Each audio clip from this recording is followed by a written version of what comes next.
जैसे big boss चालू हो गया है और बिग बॉस का आप हिस्सा रही हैं और इतना इम्पोर्टेंट हिस्सा रही हैं कि खबरों में रही हैं आप। जी। अ, बड़ी टीआरपी बटोरी गई पब्लिक ने आपके नाम से। जी। जसलीन अनूप जलोटा को शायद ही दुनिया हाँ हिंदुस्तान का जी। कोई ऐसा शख्स होगा जो नहीं जानता। हमारे विकिपीडिया में ही एक दूसरे के नाम अब आ चुके हैं। विकिपीडिया में भी आपका सोच लीजिए कहाँ तक पहुंच गया। हाँ जी। बिग बॉस अब फिर से चालू हो गया है, क्या आप देख पाएंगे बिग बॉस या आप बिजी हैं? मैं बहुत ज़्यादा बिज़ी हूँ और एक बहुत लंबे गैप के बाद अब काम फाइनली शुरू हुआ है। तो अब वो से बिग बॉस देख पाना बहुत मुश्किल है because I am shooting non stop for my movie now और अनूप जी भी साथ में ही शूट कर रहे हैं। तो बहुत डिफ़िकल्ट है, कंटेस्टेंट्स भी कितने हैं वो भी नहीं पता है और कौन कौन है ये भी ज़्यादा नॉलेज नहीं है। मुझे पता है राहुल वैद्य के बारे में बिकॉज राहुल को मैं जानती हूँ। देन जान कुमार शानू का मुझे पता है। सिद्धार्थ गौहर एंड हीना तो हैं ही, कुछ मुझे सुनने में आया कि 2 हफ्ते के लिए कुछ गए हैं, कुछ कॉन्सेप्ट बनाया है। इतना मैं ज़रूर कह सकती हूँ कि जो भी कॉन्सेप्ट है वो बहुत ही फैंटास्टिक कॉन्सेप्ट होने वाला है और हमेशा से रहा है और लोग बड़े मज़े से देखते हैं। जब मैंने भी बिग बॉस किया था तो मुझे भी नहीं पता था कि अंदर क्या होने वाला है, कैसे होगा, बट वो जोड़ी वाला कॉन्सेप्ट था और वो कैसे बनता चला जाता है, कैसे चीज़ें अंदर घर में रहने के टाइम जोड़ियाँ बनी हैं फिर टूटी हैं। वियर्ड कॉन्सेप्ट, मतलब अलग ही लेवल की चीजें होती हैं। So it's fun. क्या मैं ये बोला कि जिस फिल्म की आप शूट कर रही हैं उस फिल्म का नाम हम सबको पता है कि हाँ जी। वो मेरी स्टूडेंट है। जी। और क्या मानती है कि बिग बॉस ने दुनिया बदली आपकी और आज तक बिग बॉस ही चल रहा है? देखिए, जीवन में। ऑफ कोर्स दुनिया बदली है। I tell you why. क्योंकि शायद अगर मैंने कोई सीरियल किया होता या शायद मैंने और कोई काम किया होता तो लोग मुझे उस कैरेक्टर से जानते। उन्हें ये नहीं पता होता कि जसलीन की नेचर कैसी है या जसलीन इन पर्सन कैसी होगी। वो इमेज मेरी जो रियल जैसी मैं हूँ वो पता ही नहीं चलती।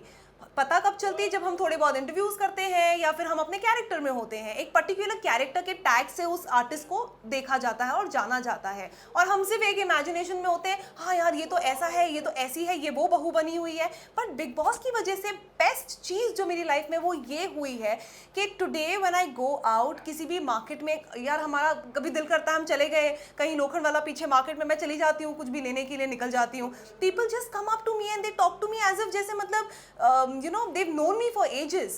एक वो चीज़ है कि अरे जसलीन, और ये वो आंटियाँ आती हैं मेरे पास और इतने प्यार से इतना पकड़ लेती हैं मुझे। तो वो सबसे बड़ी चीज़ है जो मैंने कमाई है and that is only because of big boss.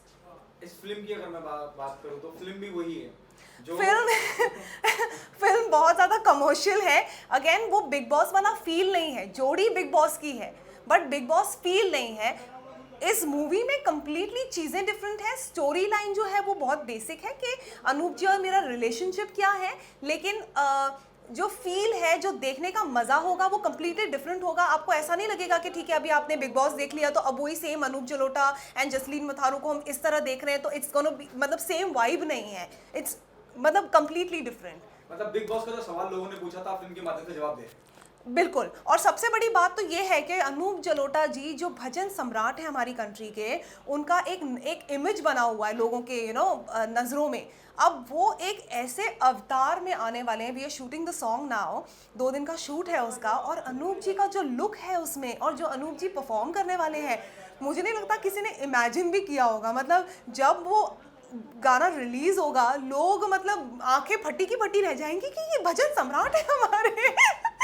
मतलब मैंने अभी एक इमेज शेयर की थी अपने इंस्टा हैंडल पे और उसकी वजह से कितने मैसेजेस आए हैं मुझे बिकॉज अनूप जी उसमें ऐसा गन वन लेके, इमेजिन एक इमेज मैंने शेयर की है जिसमें हम दोनों साथ में हैं। पूरा गाना जब देखेंगे तो क्या होगा फिर, उसके लिए आपको वेट करना होगा। क्या प्रमोशन के लिए आप बिग बॉस जाना चाहेंगे? Of course I would love to. मतलब बिग बॉस का घर तो बिग बॉस करने के बाद मैंने जब MSK किया मुझसे शादी करोगे तो सेम घर में था बिग बॉस 13 में और उस घर में जब मैं जाती हूँ अलग ही वाइब है, अलग ही फील है। मतलब यू वोंट बिलीव, मैंने उसके बिग बॉस के टाइम से जब मैं वापस आई मैंने अपने डिओड्रेंट्स देन बॉडी वॉश और सब कुछ लेकर आई हूँ। मेरा ब्लैंकेट लेकर आई हूँ मैं और आज भी जब मैं सूंघती हूँ ना तो मुझे इमीडिएटली बिग बॉस के घर में चली जाती हूँ। Of course I would love to गो।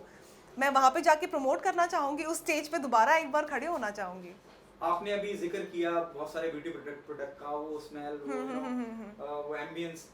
निकिता तंबोली बोल के एक एक्ट्रेस है, हाँ जी, हाँ जो जी। बिग बॉस का हिस्सा है, जी। उनको लगता है कि ये सब चीजें खाने से ज्यादा इम्पोर्टेंट है बिग अच्छा। बॉस में। वो लोगों को मतलब ये लोगों को ये बोला गया है कि आप इतने तीन चीजें ले सकते हैं। आपको पता है राशन का सबका एक हाँ, वो हाँ, आता है, हाँ। बजट आता हाँ, है हाँ, हाँ। कि आप ये 3 चीजें इस्तेमाल कर सकते हैं। तो उनको अपना मेकअप का सामान ज्यादा इम्पोर्टेंट लगता है और उसी वजह से गौर खाने वाला है जो इतना आपको हम दे रहे हैं, लेकिन एक दिन आपको कंप्रोमाइज करना पड़ेगा ताकि बाकी लोग भी, क्योंकि सामान हाँ। कम है, बाकी लोग भी ले सकें। तो उन्हें मेकअप का सामान ज्यादा चाहिए, खाना नहीं चाहिए। तो गौर खाने में सबका खाना बंद कर रखा है। ओ माय गॉड, नहीं देखो, अभी ये अगर निकिता को अगर खुद ये डिसाइड करना है कि उनको खाना चाहिए या मेकअप चाहिए और उन्होंने अपनी पर्सनल चॉइस रखी है कि उन्हें मेकअप चाहिए, then that's a different thing. लेकिन बिग बॉस हाउस में जहाँ पर आपको सबके लिए चूज करना है, आप ऐसा नहीं कर सकते कि नहीं मुझे ये चाहिए और बाकी लोग सफ़र करें उस चीज़ के लिए, because makeup is not important for everybody in the house. तो आपको वो चॉइसेस रखने होंगे और वो प्रेफरेंसेस अपने रखने होंगे जहाँ पे सब सफ़र ना करें और सबको इक्वली मतलब खाना मिले या जो भी चीज़ें हैं सहूलियत की वो प्रॉपर मिल सके। बट अगर इस तरह की कोई बात हुई है तो ये बहुत ही सेल्फिश बात है और लोग यही सब तो चीज़ें देखते हैं, इसी पे तो वोट करते हैं। वो तो कभी भी नहीं, लोग तो जो ऑडियंस है वो तो कभी भी नहीं चाहेगी कि इस तरह की कोई चीज़ हो और वो उसको देखना पसंद करें। मतलब बहुत गलत बात हो जाएगी अगर ऐसी है। मैंने देखा नहीं है ऑल दो एपिसोड, बट आप जो बता रहे हैं उस हिसाब से अगर हुआ है तो इट्स वेरी बैड। हिना मौजूद हैं, गौहर मौजूद हैं, कुछ वक्त के लिए मौका दिया जाता तो जसलीन जाना चाहती और क्या ब्रीफ देती। सीनियर जूनियर की बात हो रही है वहाँ। अरे बहुत मज़ा आता, अगर मुझे बुलाएं तो मैं डेफिनेटली जाऊंगी। और शायद जो एक्सपीरियंसेस मैंने उस घर में खुद देखे हैं, जो सीखे हैं, वो मैं शायद उन्हें सिखाना चाहूँगी। जैसे जान है, जान बहुत ही ख़ास दोस्त है मेरे, तो मेरी जाने से पहले उनसे कोई बातचीत नहीं हुई क्योंकि ऑब्वियस सी बात है हम किसी को बता नहीं सकते। जब मैं भी गई थी तो किसी को भी नहीं पता था, सिर्फ मेरे मॉम डैड को पता था। इवन मेरे पंजाब में जो घर वाले हैं उनको भी नहीं ये बात पता थी कि मैं जाने वाली हूँ ऐसे। पर इसलिए शायद उन्होंने मुझे भी नहीं बताया, लेकिन अगर वो मुझे बताते तो मैं अंदर जाकर डेफिनेटली अगर इफ़ आई गो इनसाइड मैं उन्हें ज़रूर हेल्प करूँगी, because he is a sweet heart. जान राहुल वैद्य की बात कर रहे हैं आप, दोनों आपके दोस्त हैं, करीबी हैं जी। किसे आप टफ कंपटीटर मानते हैं? राहुल वैद्य। राहुल वैद्य।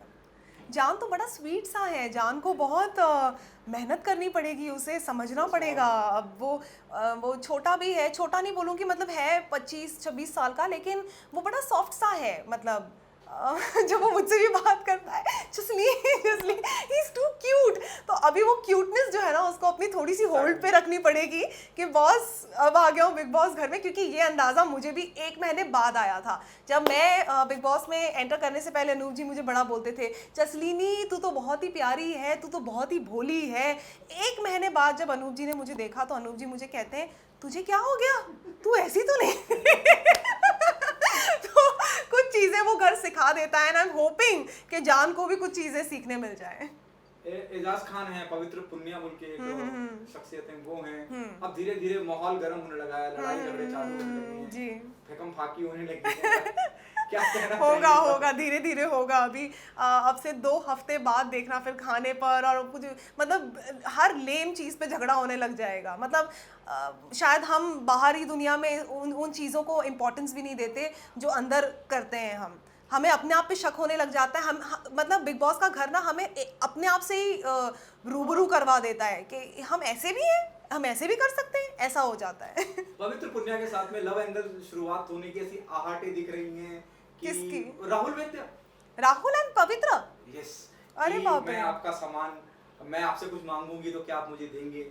हाँ, मैं कुछ भी देने के लिए तैयार हूँ। ये सब चल रहा है, एंगल चल रहा है यार। हर साल एक एंगल तो बन ही जाता है, लोगों को अंदर धीरे धीरे प्यार होने लग जाता है। तो अभी ठीक है ना, क्या प्रॉब्लम है? तो वो जाने जाने दो। से पहले भी कहा था कि मैं प्यार की तलाश में हूँ, अच्छा। हाँ, शॉट इन सच वे। हाँ, जहाँ तक मैं जानती हूँ वो सिंगल ही था, तो क्या पता हो। क्या पवित्र और राहुल? मुझे पवित्र, मैंने इतने ध्यान से उसको नहीं देखा है पवित्र को, लेकिन पता नहीं यार, राहुल तो मुझे बड़ा रोमांटिक सा भी लगता है। तो देखते हैं क्या होता है। अभी it's too early to talk about it, because अभी 2-3 दिन हुए होंगे मेरे ख्याल से। तो रुकते हैं थोड़ा सा, अभी देखते हैं 1-2 हफ्ते बाद, और ऐसा भी हो सकता है कि अभी जोड़ी बन गई है, 2 हफ्ते बाद ये दोनों ही कट्टर दुश्मन भी बन जाए, ये भी हो सकता है, मैं बता दूं आपको। आखिरी सवाल, राहुल ने उनसे उनकी उम्र तक पूछी थी कि आपकी उम्र क्या है। अच्छा। और उस पे पवित्र ने कहा, मैं टर्न अराउंड करती हुई सी माय बैक एंड जज how many how old I am. अरे बाप रे मैं क्या बोलूं, किसी लड़की से उसकी उम्र पूछना गलत बात है राहुल यही बोल सकती हूँ अब तो। Thank you so much. Thank you.